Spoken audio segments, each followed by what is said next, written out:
La mobilisation des pharmaciens, elle est liée à un mécontentement qui monte et qui ne cesse de s'amplifier. Et c'est dû en fait à l'échec, ou en tout cas aux très difficiles négociations avec la CNAM concernant la revalorisation de nos honoraires et plus globalement l'activité économique de nos pharmacies. En face de ça, nos autorités sont sourdes à nos revendications et ne comprennent pas que nous sommes dans une situation où il faut revaloriser tout ce que l'on fait, toutes nos missions, afin de pouvoir pérenniser notre maillage du territoire. La situation actuelle, que l'on s'intéresse au versant économique, sanitaire ou social, a atteint un niveau de dégradation jamais observé jusqu'à présent.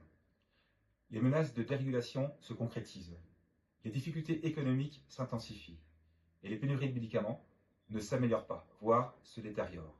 Il est temps, il est urgent d'agir tous ensemble. Ça fait 2 ans que l'on subit ces tensions ou ces ruptures de médicaments.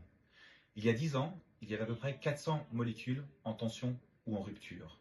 En 2022, c'était 3700. En 2023, 4900. Cette situation, elle devient ingérable. On passe en moyenne 12 heures par semaine à trouver une solution pour nos patients. Il faut absolument que l'État se plonge sur le problème. Un projet de loi vise à dérégulariser certaines professions libérales, dont les pharmaciens. 2 points essentiels vis-à-vis de ce rapport. La première, l'ouverture des capitaux. De nombreux groupes financiers veulent les pharmacies. Le pharmacien ne sera plus le seul maître à bord de son outil de travail. La santé publique ne sera plus publique, mais financée par des grands groupes. Deuxième point, la vente des médicaments sur Internet. Dans un premier temps, ce seront les médicaments à prescription médicale facultative qui seront présents sur des plateformes. Et dans un second temps, les médicaments à prescription médicale obligatoire, avec évidemment l'ordonnance. Une chose est sûre, Amazon les attend. Ça va juste impliquer la destruction du réseau officinal et la décadence du système de soins. En 2023, 300 fermetures de pharmacies. En 2024, on part sur une tendance de 400 pharmacies. Nos syndicats ont demandé 1 milliard d'euros à l'assurance maladie afin de pérenniser le réseau pharmaceutique. En retour, l'assurance maladie nous octroie seulement 190 millions d'euros, soit à peu près 3 500 euros par an et par officine sur une période de 3 ans.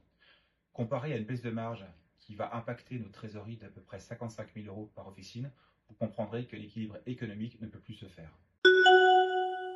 Nous avons déposé un préavis de grève intersyndical pour la journée du 30 mai 2024. Celle-ci sera décisive. Il s'agit de montrer à la France entière que nous sommes la première porte de soins que franchissent les patients à tout moment. Et ils savent qu'ils auront des réponses. Je vous invite à vous déclarer gréviste pour le 30 mai, à nous soutenir et nous espérons tous que ce combat ira jusqu'au bout. Encore une fois, merci à chacun et chacune d'entre vous. Votre solidarité, votre mobilisation, non seulement on en est vraiment très heureux, également ça nous permet de poursuivre ce travail que l'on mène pour vous et à vos côtés. À bientôt et merci. Et pour finir, nous sommes au 1 mai. Comme dirait un grand sage, fais ou ne fais pas, mais il n'y aura pas d'essai.